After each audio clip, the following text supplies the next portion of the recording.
Hey friends, welcome back to the channel. Planner season is definitely here again, and I know a lot of us are already thinking ahead to 2026. Now, this video isn't just going to be a list of the planners that I'll be using, although I'll definitely share what's on my mind right now. But what I really want to do is to take you through how I got to the choices, at least the version 1 of the planner choices that I've been thinking about over the past couple of weeks, because for me, this time of the year isn't just about shopping or collecting. For me, it's about reflecting on what I really need. Also, I want to say up front that this is version 1 of my 2026 planner plans. I might change my lineup by end of the year because a lot of companies haven't revealed their full lineups or pricing yet, and I want to keep my options open. I'd rather pause, consider carefully, and reflect before buying anything. So without further ado, let's get right into it.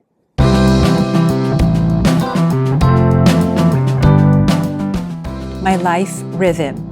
Let me start with a bit of context about my lifestyle because that really shapes my decisions when it comes to purchasing planners and journals. So I work full-time Monday to Friday, and after work, I usually only have about 3 hours before bed. And in that window, I do chores. And if I have energy, I work on my hobbies like YouTube, my YouTube channel, my podcast, or studying Italian. And other times, I just wind down with YouTube or Netflix. But on weekends, that gives me more time to breathe. And that's when I do a lot more heavier chores, more Italian studies, and take care of my stationery hobby and channel upkeep. And I also have a 1-hour Italian class every Sunday. But since I'm very introverted, I mostly stay home to recharge. And this routine is pretty consistent from week to week. And the only exceptions are travel periods like Chinese New Year, summer trips, or the holiday season. Lessons from 2025. Looking back, my 2025 lineup was manageable. And this is not my 2025 lineup, just for your information. But yes, my 2025 lineup was manageable, and I also learned a lot. First of all, I have too many separate planners that can get overwhelming. And even if I don't use them every day, updating multiple books still takes a lot of energy. What I need is consolidation and efficiency, while still leaving space for creativity and enjoyment. And of course, just like everyone else, the FOMO. Yes, the FOMO. Planner season always tempts me with gorgeous designs. But this year, I want to stay mindful and intentional and not just grab everything that sparks joy in the moment. My thought process for 2026. So when I sat down to plan for 2026, here is what I asked myself. Number 1, how much time do I really have for planners outside of work and chores? Number 2, where do I need more structure and where do I want more freedom? Number 3, how can I design a system that supports my mental health instead of adding guilt? And finally, how can I balance excitement for new planners with rational mindset that won't let me overcommit? And that's the framework that led me to my current version 1 lineup. Version 1 of my 2026 planner plans. What you're seeing here on the desk right now, I will go through each of these ideas that I currently have based on the knowledge that I know of in terms of what's available right now. First is gonna be my main planner. This is the B6 Owl paper planner. This is the 2025, but yes, I will have signed up for the 2026 pre-orders. I've already pre-ordered rather, and this will be my main anchor. It is where I keep my schedules and tasks, and it has worked beautifully this year, and I really don't see any reason to switch. The B6 Owl paper planner journal is like an AVEX system, meaning it's split into 2 books. Although personally, what I learned this year is that I really like having an all-in-one book, because when I need to reference something that happened in the first half of the year and I'm already in the second half, of this book, it's kind of like difficult to reference back. I guess if I don't bring the first half of the book with me to work, then it's difficult to reference, right? You can't grab it when you need it. But the good thing is it remains to be not so chunky to the point that it's not portable already. But I really, really love the owl paper planner journal and the fact that it gives me so much room for my bullet journaling practice. A remedy that I've seen or that I have experienced that, I cannot sometimes reference back to the first half of the book. And sometimes I did actually run out of notes pages in the first half of the book. One thing that I learned is that I can supplement it with another blank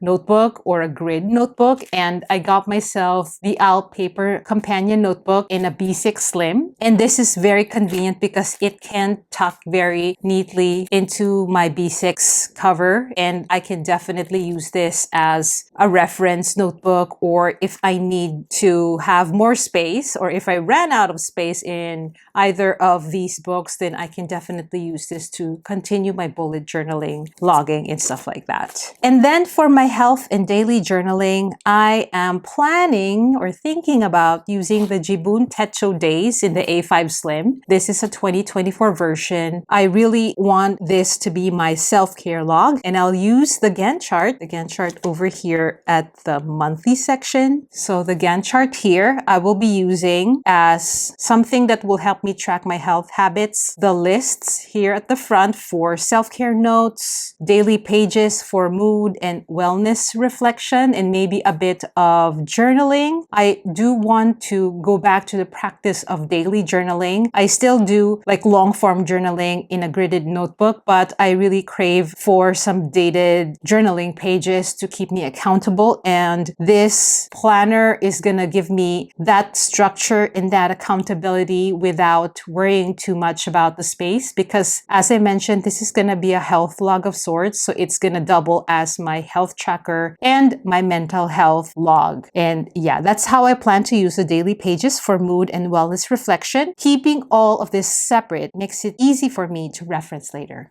Next, I am planning to have a language learning notebook, which I plan to use a Hobonichi Weeks and a memo pad. So this is my current Hobonichi Weeks that I'm currently using as my health journal / planner. So the weeks will give me structure for study planning and progress, while the memo pad will let me take notes during class or practice freely. So this combination, I feel, will be the right balance of structure and a little bit of freedom to study on my own, do my self-study notes, and also for my weekly classes. And for EDC, I would like to use the Traveler's Notebook in the passport size. I already own this, and it's a perfect companion for commuting or when I'm out. It'll stay very simple, just quick notes, lists, or micro journaling. So basically, this is gonna be the catch-all, EDC catch-all basically. So when I'm out, when I'm not at home, I can use this to bring with me every day and capture any ideas that I may have, lists or whatever. And then I will transfer any information to any of the planners or journals that I am using specifically for a specific area of my life. And then lastly, I'm thinking about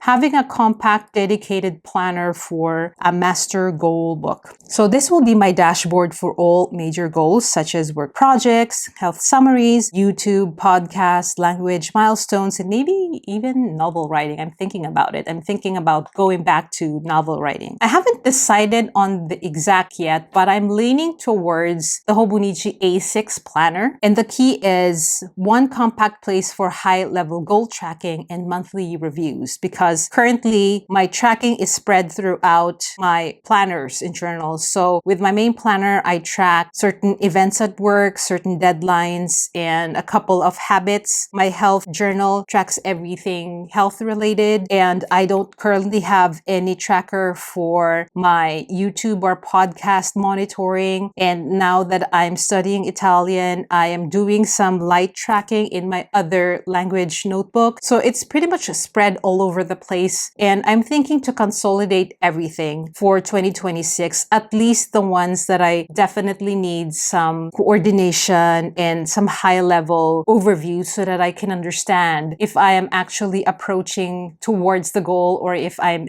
missing the mark, or if I need to calibrate. Why I'm sharing this now? So why am I sharing my plans this early if things might change? That's because planner launches are already building up, and I wanted to show you my thought process instead of just dropping a final lineup at the end of the year. I think it's valuable to see the in-between stage, the reflecting, the questioning, and the balancing of FOMO with practicality. And again, this is version 1. And as more brands announce their 2026 lineups and pricing, I'll keep reflecting. And if something changes, it'll be with intention. Closing thoughts. So that's where I am right now with my 2026 planner plans version 1. For me, planners are companions that need to fit into my real routine and not add more weight to it. I'd love to hear from you guys. How are you processing planner season this year? Do you also go through a reflection stage like this, or do you go straight into choosing your lineup? Thanks so much for spending time with me today. If you found this video helpful, don't forget to like, subscribe, and share your own planner thoughts in the comments. And as always, I'll see you in the next one.